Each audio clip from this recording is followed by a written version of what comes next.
every map, Uh-huh. and it seems to work out for me. So, See my screen? yeah, I see it. Yeah, Okay. hoping that I didn't just done goof to some silly thing. All right, so we talked about this already, right? Yep. This is a trap. Royal Engineers trained and ready to go. Actually, if he finishes the 2 bikes, it's not the worst because gives you more mine options.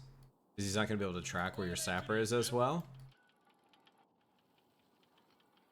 But against a real build, this is not good. A Dingo recon vehicle has been made ready.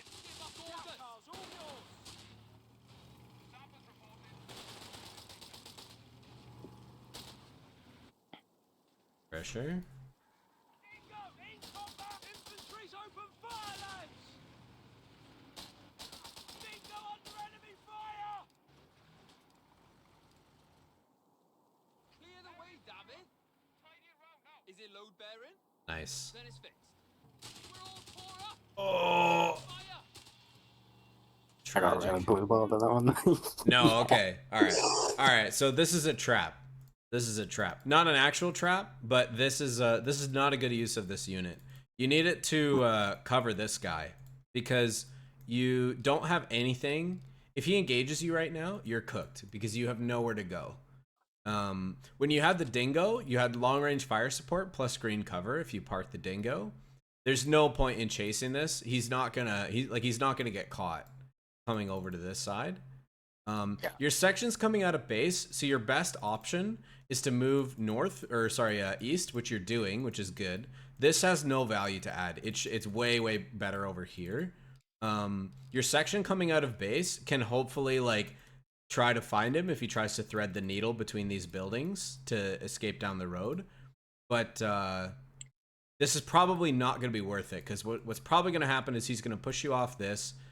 I don't know if the bike gets away or not. Honestly, even if the bike doesn't get away, it's kind of worth it for him. An infantry section of Tommies has been trained.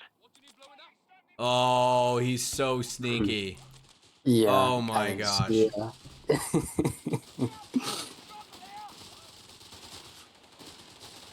Okay. When you're engaging infantry and the 250, you need to hit the 250 first. Because you need to threaten kill on this. Because what's going to happen is if he's a better player, he's going to close the gap between these 2 units, and he's just going to jump these 3 models, even though they're, 30% HP or 50% HP, sub 50% HP. If he jumps inside, it doesn't matter anymore because he's got a full HP 250. So anytime the 250 wants to come and poke at you prior to like 4 minutes when he gets the armor upgrade, you need to hit this thing first. This is more important. Okay. Yeah, there we go.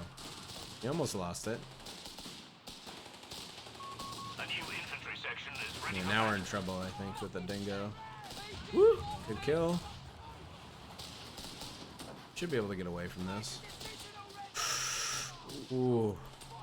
Just barely. Canadian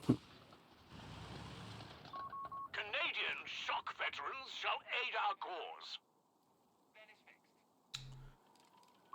We're losing a fuel point. I don't love these guys. I don't really think they're worth it. Yeah. I've been kind of like going them after I get like a 6-pounder and my hammer, but it really depends. I don't know. I don't really go on my way to buy them. Tanky unit though, so.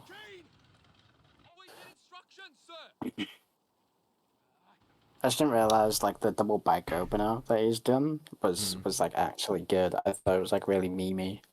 It kind of is, because chances are you're going to lose it, but the whole point of going double bike is fast track to this. That's why I was trying to tell you over here, when you rotated your Dingo over and gave up this actually hurt you a lot more, because by giving the +10 back to him, he was able to kind of catch up and get his assault grenade out when he wanted to. Granted, a little bit late, but like you could have done more work on the map. Because remember, the other thing is he cannot do the armor upgrade on the half track until he hits tier 1.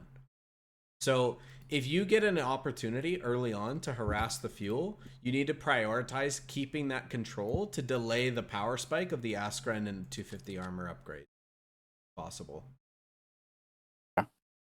It's not even worth it to kill a bike. You don't want to go out. You just want to fuel control. You don't want to be fuel like... control. Yeah. Mm-hmm. It's like more than anything against this DAC build, because this DAC build is pretty weak up until you hit these 2 units, and this gets the armor upgrade, and then it's terrifying. Yeah. Reach you. Good, I like this kite. Yeah, that's a good kite.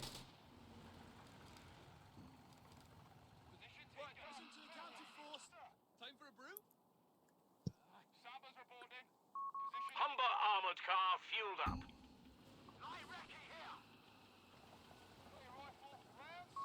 We're losing. Our supply line's broken. We have sectors isolated out there. The enemy has claimed a sector. Anti-tank weapon and crew on the field.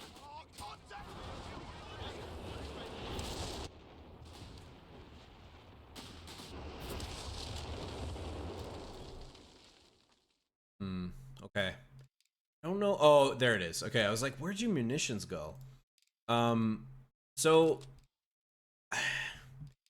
I don't really love AT gun this early because the only viable target is this thing.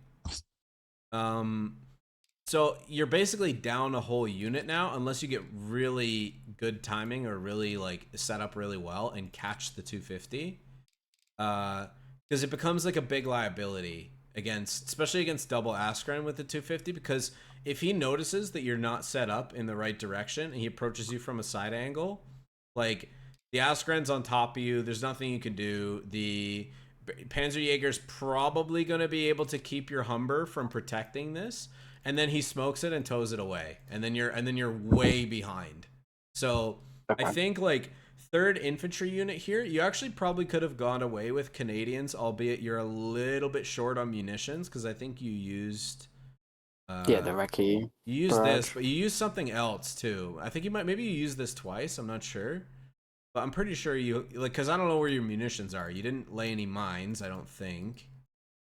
I don't even think I have grenades yet. I don't know. Yeah. But you're short on munitions somewhere.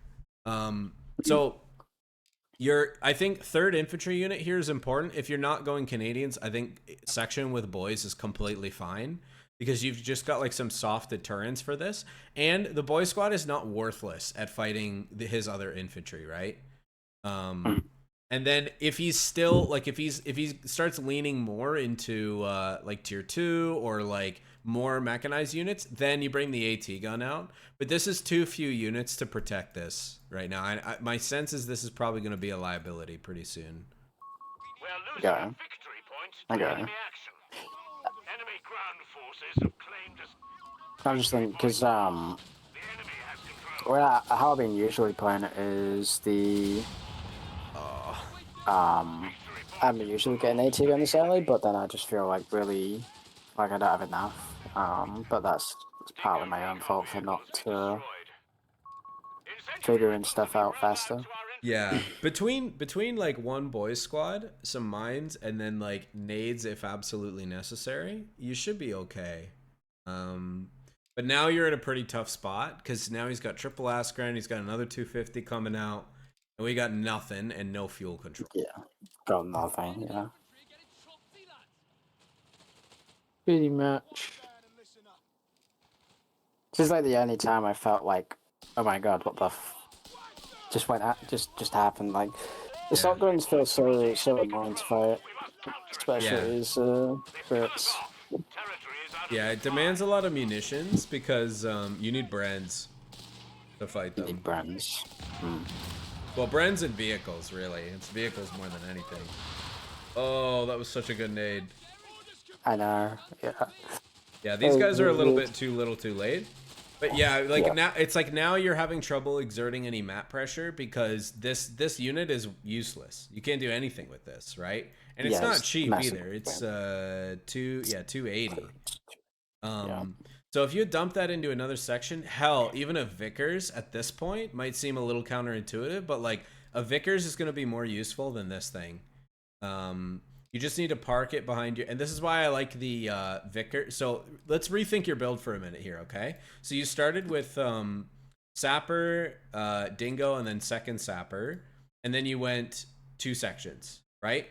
If you go, if you instead went Vickers and Dingo, by the way, like Dingo, I don't love Dingo on this map because you get kind of stuck dealing with this nonsense. Yeah. The crossroads. And it's Yeah. just like it's just inevitable that you're gonna hit a mine at some point or like get ambushed by the Jaegers. I like them on like Tunis or something where there's just way more open space. You don't get bogged down in any of the choke points. But if you are gonna go Dingo, then like I think in this case here, Vickers, your Sapper, probably like. Honestly, I probably would have forgot this side of the map at the beginning and just gone for this side. You go, Sapper comes down here, like kind of make your way down here. Vickers produce comes over here. You kind of like cover with these 2 units in the Dingo. You'll notice in team games, it's like the strongest early game composition because the Dingo is the long range poke and harass. The Vickers is the protection from the dive, and the Sapper protects the flank of the Vickers. So it's like the most efficient use of manpower in the first 3 minutes. Okay. Now I typically will go like Vickers and then triple section, and then between the triple section, if you're dealing with Askra and 250, you get 1 boys, and that keeps him from diving you. And if he does like decide to try to jump out and close the gap, as long as you have the Vickers kind of on the back line, just kind of hovering your sections, he's not going to be able to deal enough damage to you before he gets pinned, and he can't approach with the 250 anymore because you have the boys. Mm. Does that make sense? Okay. Yeah, that makes sense. So, in that case, then would you go 3 section? You'd get the boys, and then would you get a vicar afterwards, or would you try and mix the vicars in before the 3rd section? If you skip, so I either do Vickers right away, like right at the beginning, so instead of your second Sapper, or you can do it after your 3rd section. Right. I just think because when I've played Azdak into like a Vickers opener, I always just seem to crush it super easy. So I'm always like a bit hesitant in that regard. Yeah, I mean, it takes practice, and you also have to be really careful with your Vickers. But like you're being pretty careful in this early game anyway. And again, if you're not comfortable with it, you can also go Dingo, right? Because Dingo, that's going to give you the frontline power. It's going to give you the ability to spot out this thing and apply pressure. And between the Vickers and the Dingo, he won't be able to like be oppressive with this at all. Because if he tries to dive you, the Vickers gonna tear through him for the first 3.5 minutes as well, because he's not gonna have armor upgrade, right? Right. So I think like your composition was a little bit cooked. I mean, you lost your Humber and your Dingo, and you had no fuel control anymore. So this game is basically done. But yeah. If you had a Vickers, even now, it's like you're in way better shape to deal with this crap, because otherwise he's just gonna right click you, right? And that's really what the Vickers is for, is to prevent this right clicking behavior. And you can protect it with like snares, boys, and either one way or another, you're probably gonna have to make your way to Stewart's. But like, this is one of those maps where it's like, if you lose your vehicles and your opponent has both fuels, like you're done. Like you're just toast. Unless your opponent misplays, which is possible, but it's less likely at the level that you're at now. So yeah, for sure. But yeah, that's good to know. It hasn't happened a lot, but especially against Treads, this situation has become a lot more common than I'd like it to be. Yeah. and I suppose that's just like the massive jump from gold to challenger that I need Yeah. to adjust to. Yeah, dude. It is like in terms of skill level, as you climb from here on, it's like a parabolic like sort of chart. Right. Like dude, like when in Code 2, I was like a top 50 player. Like I there was no world in which I would ever beat somebody like Love Nest or like Isildur or like anybody like that. Like it just never happened. In this game, it's possible because there's less emphasis on micro and more emphasis on macro. And if you make good decisions on the macro side, like you can just beat your opponent with a better build. But in Code 2, it was like impossible. But I mean, in your case, like yeah, it's gonna get significantly more difficult from here up to the top. Like the top 10 players are in like a different I don't honestly I don't even really consider the only reason I think I'm in the top 10 ladder still is because I play a lot. So Yeah. No, I think you're good, right? So but yeah, no, thanks, it's. man.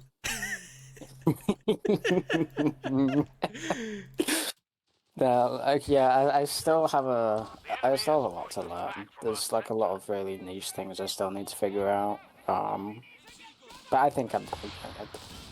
Yeah. Considering I'm only 1,500 games in. Yeah. It feels good. And Yeah, then, I mean, yeah, this is toast. So, but yeah, I think if you adjust your early composition a little bit, there may be a handful of maps where double sapper makes sense. Maybe like Baymanville, maybe, but honestly, dude, even that, considering that Vickers is only 20 more manpower over a sapper. Really, dude, the only benefit that you're getting from the extra sapper is more mine laying ability and slightly faster capture speed. yeah, But like the Vickers, the firepower of the Vickers throughout the game outshines that dramatically. You're also bleeding a lot less on the Vickers than you are on a second sapper squad. So that's the other thing. yeah, true. Yeah, got it. Yeah, it's good to know. I'll try it. I'm thinking about it now. It looks like a good Twin Beaches opening in my head, anyways. But like I said, I'd have to try it. So I'm not too. Like I've never. But I actually I'm slowly trading games off treads, and like I said, I beat Theo earlier, so I'm closing the gap slowly. Dude, that's crazy. I'm pretty. Honestly, I'm pretty chuffed about it. Theo's biggest weakness is he doesn't know when to press. Like he doesn't know when to try to close the game out. He's used to Code 2 where like I mean he was just a monster.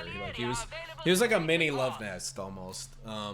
And that like he would just choke you out really slowly, and in this game it's harder to do that. Yeah. It's better to just go for the decisive win. He was when I was playing him he was a bit passive. For sure, and he wasn't really like pressing me as hard as he should be in certain points. But yeah, no, it was still a close game regardless, and it's one for the books. But yeah, ever since I've been playing DAC, it's just Bears only because I don't really like Panzer Pyros at the minute, and Pigrins just feel bad. So I'm crushing on the fast people, and it seems to work out just fine. Like I know like a lot of people complain about their scalability, but I think they scale fine. Versus? Yeah, they are fine, especially with like VSL and Bredas. Yes, like VSL Bredas, feels really nice.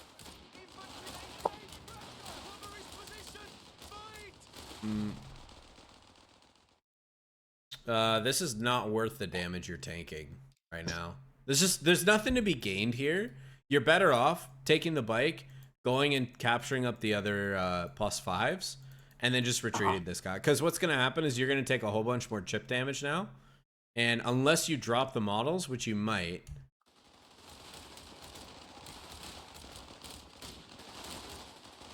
Because what's happening here is you're only shooting at a 1 window. Maybe two. Maybe two. So if this happens, like you got 10 guys stuffed up against a 1 window building like this, it's better to just leave. I thought like all models shot out of the one building, but the more you know.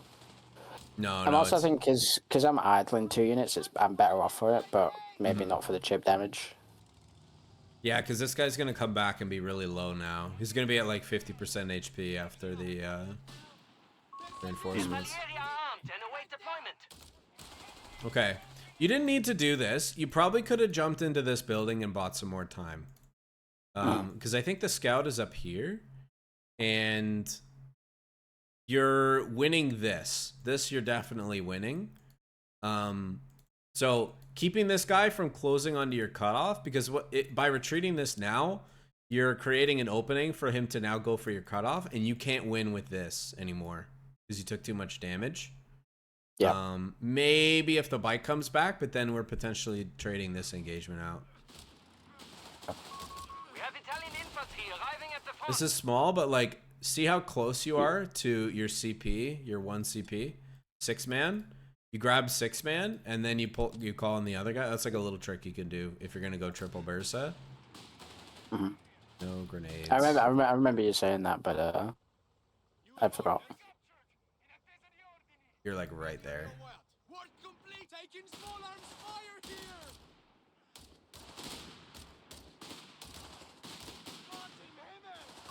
Territory isolated. Our resources are stranded.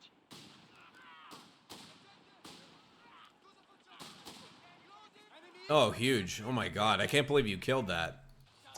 I can't look at Starting requisition of That was like incredibly lucky. Like you rarely missed. That was crazy. Okay, this is dicey.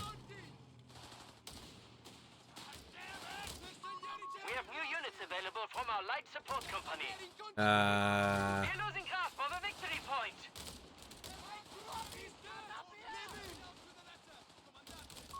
Victory point lost.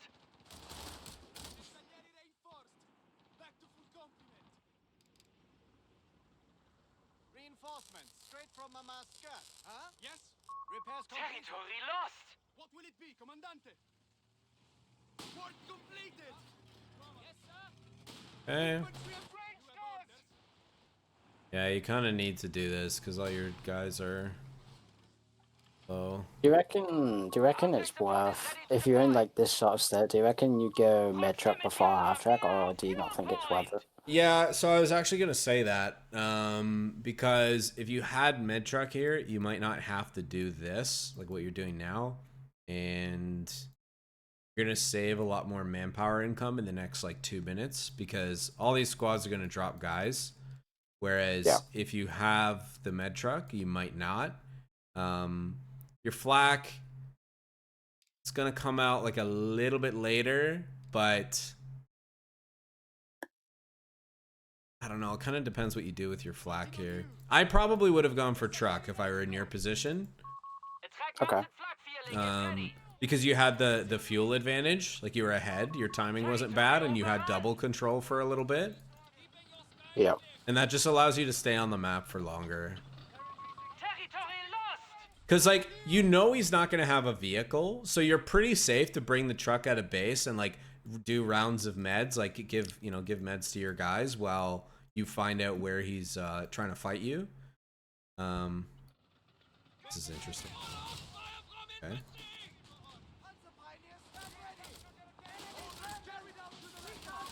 Enemy forces have claimed our sector. Proximity alarm near our victory point. Anybody hit? Infantry have range stars. Do you reckon Jaeger is fine here, or would you have like switched into MG?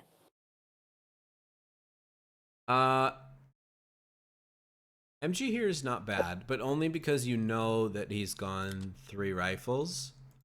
Jaeger you can get with the call-in, because let's be real, like you're not gonna go Askren when you've done triple bursas. That's just like you're trolling at that point.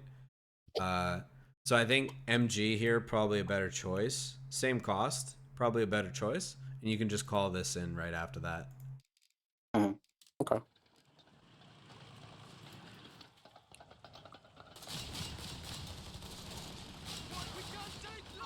Our victory that your grenade? What the hell? Enemy forces have captured a victory And point. I think it was. I thought it was going to chase me and try and snare me because he jumped in the building. So I just tried to. Lost control of Did we talk about these grenades? I think it was you I talked to Yeah, about yeah, these we grenades. did. We less grenades, which I have cut back on significantly. Yeah. But evidently not enough.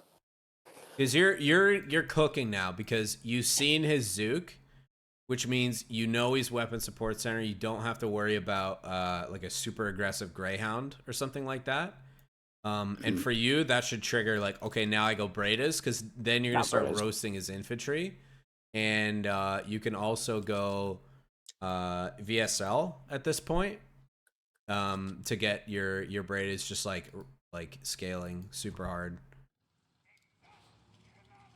So and I think we talked briefly VSL before smoke canisters.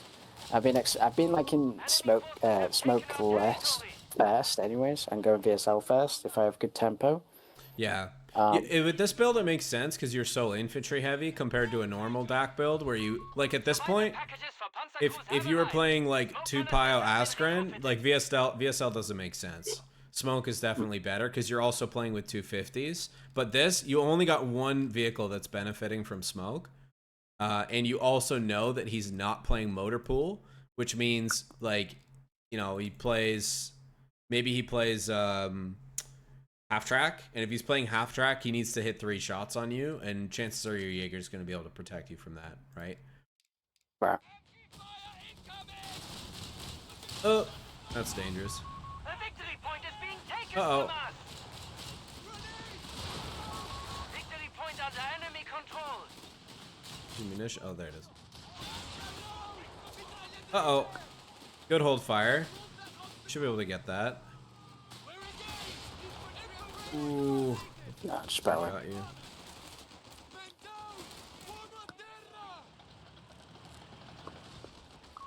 Veteran squad leaders are being called up to improve infantry There we squads. go. Our fuel point is SL. being neutralized by the enemy.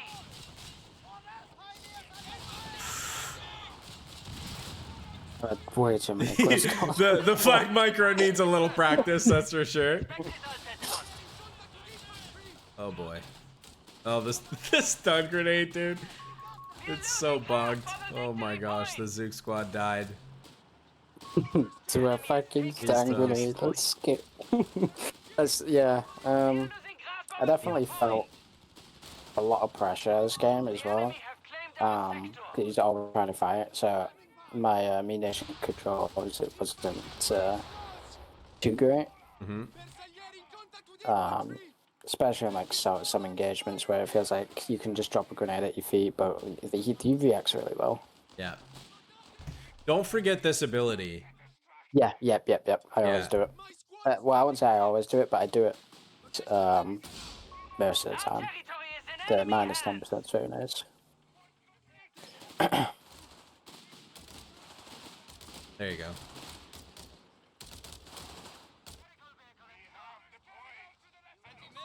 Our victory point is being neutralized by the enemy. Okay, you gotta be really careful doing this, because like your sweeper is way back here. They're like your Jaeger's at the +10 fuel. Frankly, you're very lucky that he didn't go GMC, because if he hits you with a volley from a Zook here, and then the GMC hits you twice, you're dead. Yeah. And with his build, like, not in great shape, especially considering now you're just going to tier 3. Like, if he goes Logi bars and you lose your flak, you're in big trouble, because he's just gonna bleed you everywhere. Just lead with your burst. That's part of the reason they're so fast, right? Like, lead with them. It's super easy to do because they're faster than everything else, and just have this guy sit right behind them. Okay.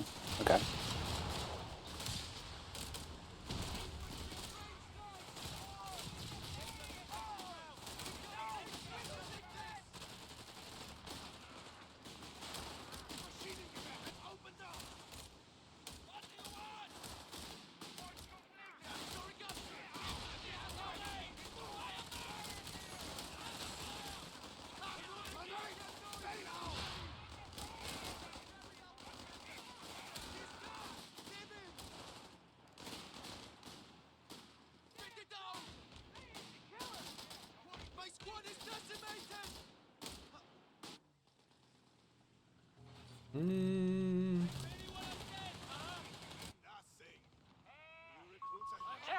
lost.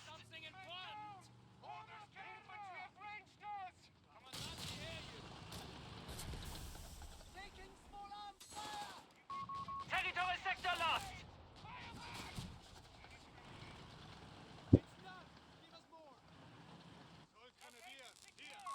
Proximity alarm near our victory point. Enemy forces have captured the victory point. Try to do a bit more A moving with your flak because you're losing a lot of DPS and obviously the suppression when you're moving like that. Like here, it looks like you're kind of like right clicking away from the rifleman before like the it, Zook I'm showed like- up. Yeah.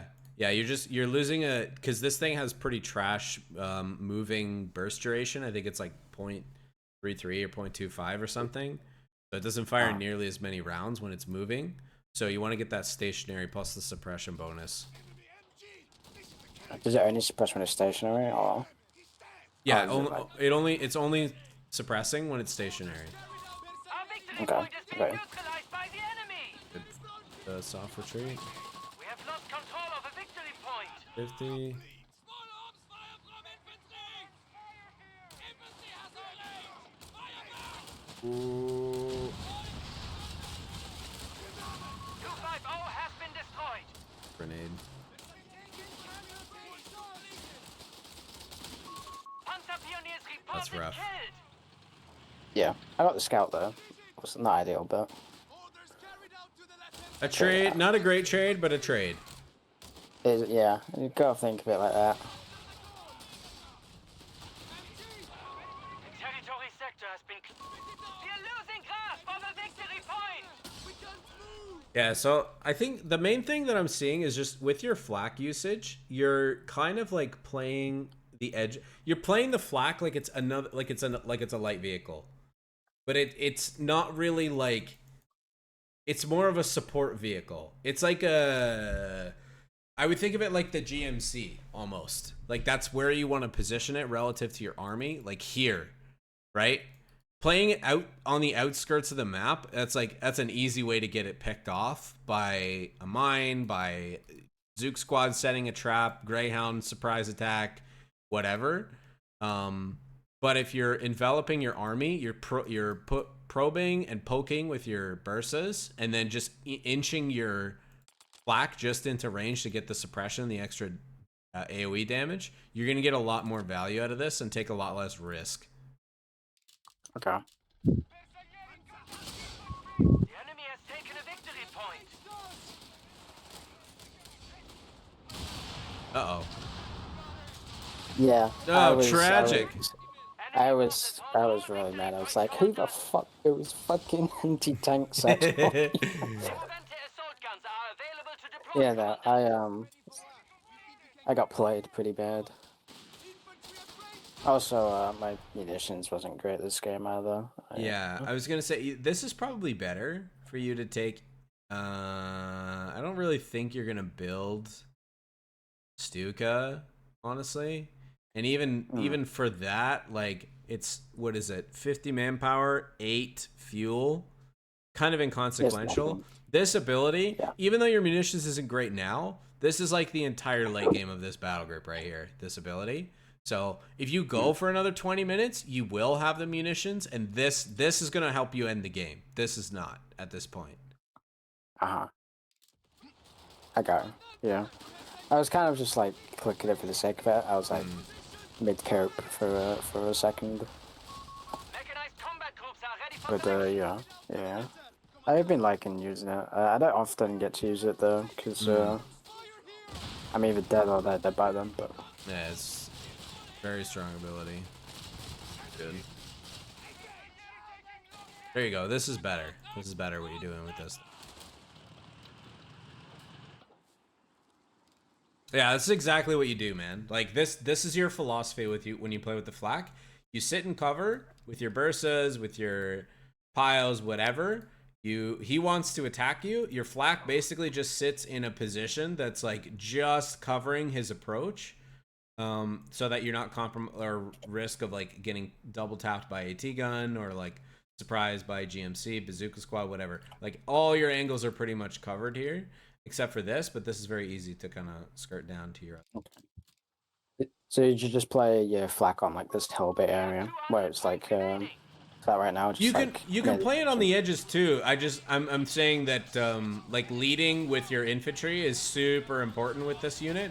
Because you'll also notice it happened a few times. Like it's kind of cumbersome because you're not always microing it either backwards or forwards. You know what I mean? Like depending. So like let's say if this thing's flipped around, or sorry, like if you go and attack these targets right now, you move up, but then the turret needs to rotate around. That takes a few seconds, right? Yeah. And sometimes like if you get caught out of vision, let's say you're facing the other way, and a Zook squad comes out here, you're not going to have the time to turn around, suppress it before you take 2 volleys. And then you're in trouble, right? Okay. So that's kind of what I was trying to get at. It's easier to manage that when you have more vision around it, and you can support it better. Bersaglieri need orders! Our munitions point Versus- is being neutralized by the enemy. It's a little bit of deep pressure. Oh my god, that was unlucky. A victory point is being taken from us. Orders carried out to the left! Victory point under enemy control. You know smoke doesn't break grenade tether, right? Yeah, I've only recently learnt that though. I thought it blocks line of sight, but grenades that work on line of sight works in tether.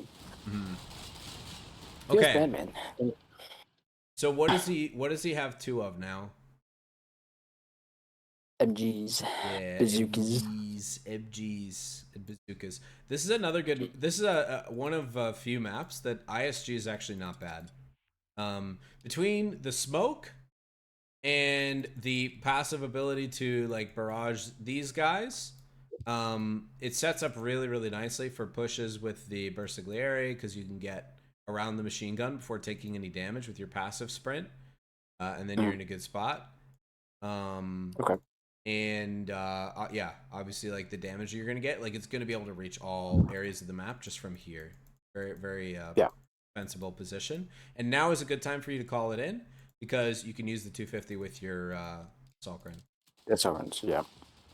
Do you fire try the Lego? Sorry, was that you like that? It does it auto fire? Yeah, it does. Yeah. Okay, that's good to know. Armory upgrade underway. Uh-oh. Infantry approach doors! This is where I get good. Uh-oh. Yeah. I think you're toast. Anti-Jäger infantry defeated. I'm pretty fucking dust. Proximity alarm near our victory point.